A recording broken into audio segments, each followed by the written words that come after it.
Bad news and high heels made me go off the rails. But one look at her, she's oh so fine. I know I've got to make her mine. She's just my kind, can't get her off my mind.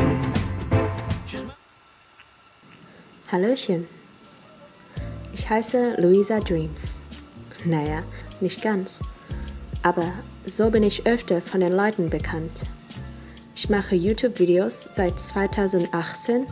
Am meisten erzähle ich damit den Leuten, wie man Deutsch effektiv, meiner Meinung nach, also nach meinen Methoden, lernt. Ich finde, den Leuten gefallen auch solche Videos am meisten. Daneben füge ich in den Videos hinzu kleine Abschnitte meines Lebens, wie zum Beispiel mein Alltag, mein Essen, meine Ausflüge und so weiter. Ich studiere Medienforschung an der TU Dresden seit 2019. Ich weiß noch nicht, was genau ich später werden will, aber mir gefällt dieses Vlogging ziemlich gut bisher. Manchmal schreiben Leute mir auf Instagram, um nach Lerntipps zu fragen oder einfach ein schönes Feedback zu hinterlassen. Auf alle Rückmeldungen freue ich mich sehr und versuche immer, auf sie sorgfältig zu reagieren. Willkommen zu einem meiner Hörübung-Videos. Es ist nicht das erste Mal, dass ich etwas vorlese für euch zum Mithören, aber es ist auf jeden Fall das erste Video, wo ich meinen Tagesablauf vorlese. Also, legen wir mal los. Um 6:56 Uhr bin ich heute aufgewacht. Wenn ihr euch darüber wundert, ich schlafe mit meiner Mutter zusammen und sie ist ein Frühaufsteher. Sie macht Licht an, Fernseher auf und fängt an, Tesubwisum auf dem Bett zu machen. Von daher bin ich normalerweise um diese Uhrzeit schon wach. Nachdem meine Mutter raus aus dem Schlafzimmer kam fürs Frühstück, konnte ich wieder Ruhe haben, die ungefähr 10 Minuten dauerte. Danach kam mein Neffe, weil er zum Kindergarten musste, raus und hat mit guter Laune alle geweckt, die noch schlafen wollten. Und dann stand ich langsam auf mit einem lauten Gähnen. Ich hatte 5 Minuten, um mich umzuziehen.